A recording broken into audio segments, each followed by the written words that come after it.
सयौं प्रतिभाको सम्बोधन नृत्य र गायन विधाको एउटै संयोजन सिन्धुली आइडल 2074। सयौं सहभागीहरूबाट पहिलो चरण टप 50 को लागि गरिएको मूल्याङ्कनमा नृत्य विधाका विशाखा मगर र सन्देश बैजुले ह्याट्रिक गरेका छन्। मूल्याङ्कन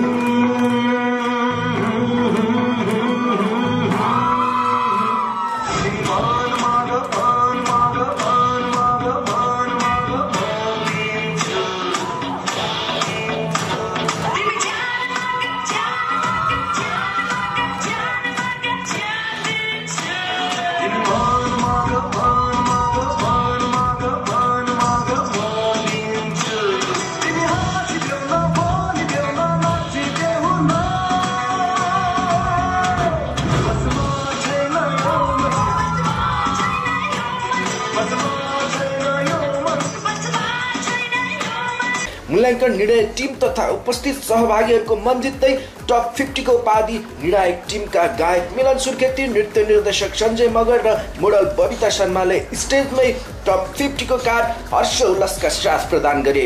त्यति मात्र नभई आयोजक र निर्णायक टिमबाट तत्काल निर्णय गरी टप 25 कै चरणमा प्रवेश गराइएको आइडल निर्देशक प्रिन्स राजले घोषणा गरे।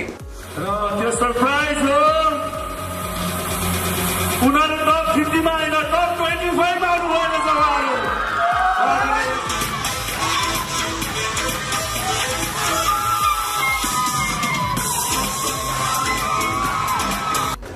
प्रतिभाको उच्च प्रशंसा गर्दै स्टेजमा अभिभावक कोरियोग्राफर समेत धन्यवादको पात्र बने।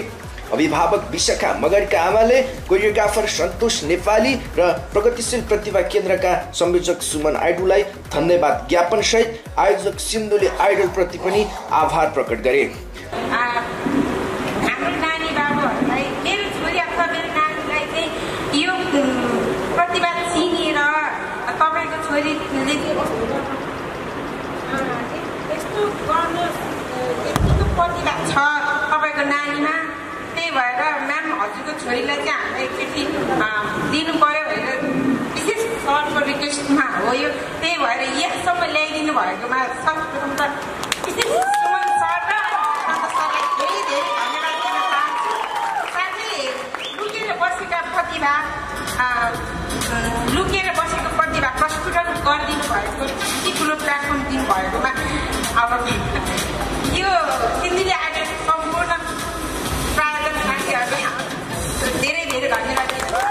समय पाठशाला कक्षा 3 मा पढ्ने 8 वर्षीय विशाखा मगर, 11 वर्षीय सन्देश बैजु हाल प्रगतिशील प्रतिभा केन्द्रमा नृत्य सिकिरहेका छन्। पछिल्लो छनौट चरणको लागि पनि हाम्रो अग्रिम शुभकामना।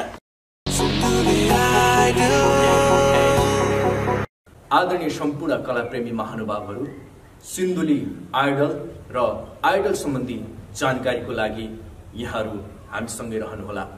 हाम्रो युट्युब च्यानल, हाम्रो प्रतिभा, हाम्रो प्रयास मार्फत हामीले सिन्धुली आइडलका हरेक गतिविधिहरू पोस्ट गर्ने प्रयास गरेका छौँ। प्राप्त भिडियो अवलोकन पश्चात सल्लाह सुझाव र प्रतिक्रिया दिन नबिर्सनुहोला र सम्पूर्ण कला गतिविधिको सङ्गालो हाम्रो प्रतिभा, हाम्रो प्रयास युट्युब च्यानललाई सब्स्क्राइब गर्न पनि नभुल्नुहोला। धन्यवाद।